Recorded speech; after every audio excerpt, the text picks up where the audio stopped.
Hey guys, welcome to the ninth Python video. Sorry I haven't posted in a while, but here we go. Yeah, I'm broadcasting once again from my roof. Or not from my roof, from my balcony. Looks like the roof, pretty high up. Anyway, so today we're going to talk about two things. One is just using Python as a direct script from command line. This is probably going to be for Bash users only because I don't really know how to do it on PC. So Bash user would be Linux or Mac, so any Unix user. I guess you don't really have to be in Bash, but whatever. Um, and then we're going to talk about recursion. So those of you who are using PC and are experienced programmers, you can kind of just close your computer now, or just go do something else, go on Facebook or something, because this will be useless to you, because you already know what both of these are, or one of them are, and the other one's useless. So here we go. First off, I have this weird thing at the top here. This is called a crunch bang. So that's an octothorpe or a pound sign, and then a plus and then exclamation mark, excuse me, and then users bin environment Python. Alternatively, you could just type this and it'll have the same effect, which is to run it from the command line like this. Why is this important? Because you're not actually running the Python interpreter here. Or, well, you are, but you're running it in your script. You don't have to say Python this, you can just run it. Like so.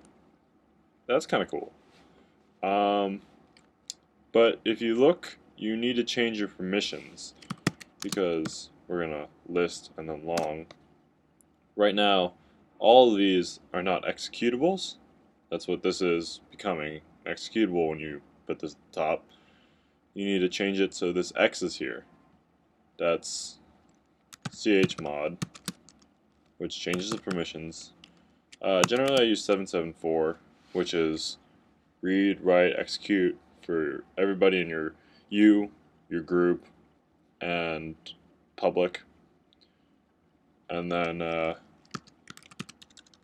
fact.py.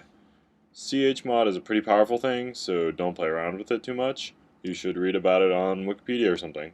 But yeah, that's how you change permissions. 774 is popular. 644 I believe is default.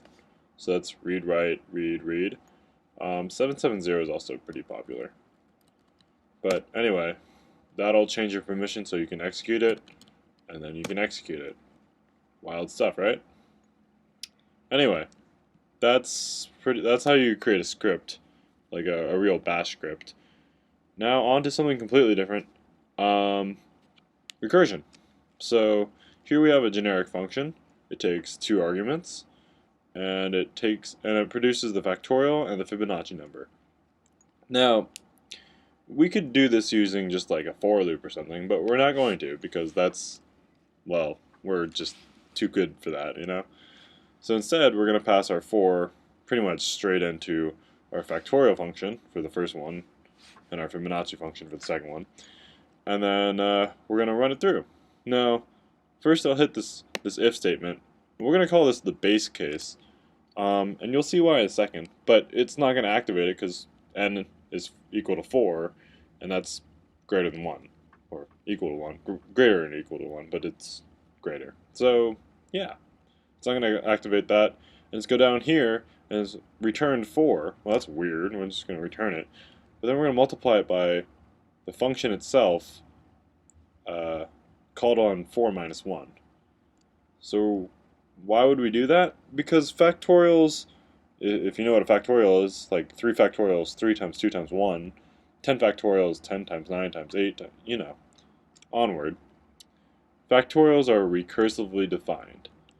They go all the way down to 0, and 0 factorial is 1. Surprise if you didn't know that. So you can calculate them that way. You can say n times n minus 1 until you get to 0, and then you just return 1. So in this case, 4, call it on itself minus 1. It's 3, 2, 1. We're at 0, returns 1. And then it folds back up. That's how recursion works. There are easier ways to do this for some people. I tend to like recursion a lot, but it's it uses a lot of memory because you're calling all these functions. So trade-offs, but I think it's pretty cool.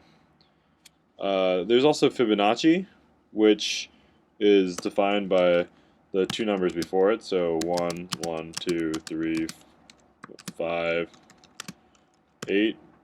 1 plus 1 is 2, 1 plus 2 is 3, 2 plus 3 is 5, 3 plus 5 is 8, and it keeps going. So you can kind of figure it out. Um, yeah, that's all recursion is. Not everything's recursively defined, but some things are only recursively defined. Not many come to mind, just easy ideas, but as you get deeper into computer science, some things are really easy to do with recursion that aren't so easy to do with other things, like iteration. Iteration can't actually solve everything, can't do everything with a for loop, but there's some things you can do with recursion. Um, Problems with recursion, though, sometimes it takes a long time to run. Like if we hand it this. The 400th Fibonacci number is going to take a while because this is not really well built. You could calculate the Fibonacci numbers first and then build up from there, but, well, look how many function calls we had. We had like tons. Oh, well, not that many, but we had a lot. So, yeah, probably not the greatest choice. Um, that's all I got for you today. We can talk about recursion anytime. I love to talk about it. Just email me or Gchat me or even Facebook chat me. I'm okay with that, I guess. And yeah, yeah, good talk. I'll see you guys next time. We'll talk about tuples. Sorry for not posting in a long time. I'm gonna try to get back into it.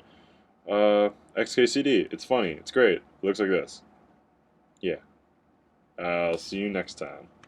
Bye.